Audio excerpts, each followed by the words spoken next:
மக்களே இன்னைக்கு வந்து எல்போர்ட் சமையல் காரியில காலிஃப்ளவர் சில்லி தான் நம்ம இன்னைக்கு ட்ரை பண்ண போறோம். அதுக்கு வந்து காலிஃப்ளவர் எடுத்து இந்த மாரி குட்டி குட்டியா கட் பண்ணி வச்சுட்டேன். ரொம்ப குட்டியா நான் கட் பண்ணி வச்சுட்டேன். நீங்க வந்து சில்லிக்கு ஏத்த மாரி கொஞ்சம் பெருசாவே கட் பண்ணி வச்சுக்கோங்க. இந்த காலிஃப்ளவர்ல வந்து நெறையா புழுவும், அதுக்கப்புறம் சொத்த காலிஃப்ளவர்லாம் இருக்கும். ஸோ பார்த்து கிளீன் பண்ணணும்.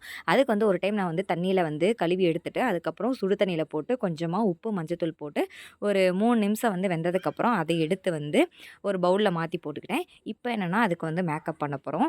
அதுக்கு என்னென்னலாம் வேணுமோ அதெல்லாம் போட்டுக்கணும். அதுக்கு வந்து கொஞ்சமாக கார்ன்ஃப்ளவர் மாவு, அதுக்கப்புறம் வந்து சில்லி பவுட்ரு கடையிலேயே வந்து கிடைக்கும்ல, அந்த சில்லி பவுடர்லேயே எல்லாமே இருக்கும். அதை கொஞ்சம் சேர்த்துக்கிட்டோம். அதுக்கப்புறம் கொஞ்சமாக வந்து காரத்துக்கு ஏற்ற மாதிரி கரம் மசாலா, மிளகாய் தூள் சேர்த்துட்டு, அதுக்கப்புறம் இஞ்சி பூண்டு பேஸ்ட்டு போட்டு நல்லா மிக்ஸ் பண்ணிக்கோங்க. உப்பு போடணுமா இல்லையான்னு எனக்கு டவுட்டு தான். ஆனால் இது தெரியல. நான் வந்து லைட்டாக உப்பு போட்டுக்கிட்டேன். அதுக்கப்புறம் எண்ணெய் ஊற்றிட்டு, எண்ணெய் நல்லா கொதிச்சதுக்கப்புறம் நம்ம ஒவ்வொன்றா போட்டு பொரிச்சு எடுக்க வேண்டியதா.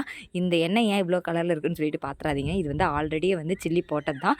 ஸோ மறுபடியும் வந்து இது 2ஆவது டைம் போடுறோம். இப்போ எண்ணெய் நல்லா சூடாயிருச்சு. காலிஃப்ளவர் எடுத்து எண்ணெயில போட்டு நல்லா பொரிச்சு எடுத்துடலாம். எனக்கு வந்து எண்ணெயில போட்டு பொரிக்கிறதுனாவே செம்ம பயம். அதனால நான் என்ன பண்ணேன் அப்படின்னா, அந்த சில்லி எடுக்கிற கரண்டி இருக்கும்ல, அதுலேயே வந்து சில்லிய வச்சு அப்படியே எண்ணெய்க்குள்ள விட்டு பொரிச்சு எடுத்துட்டேன்.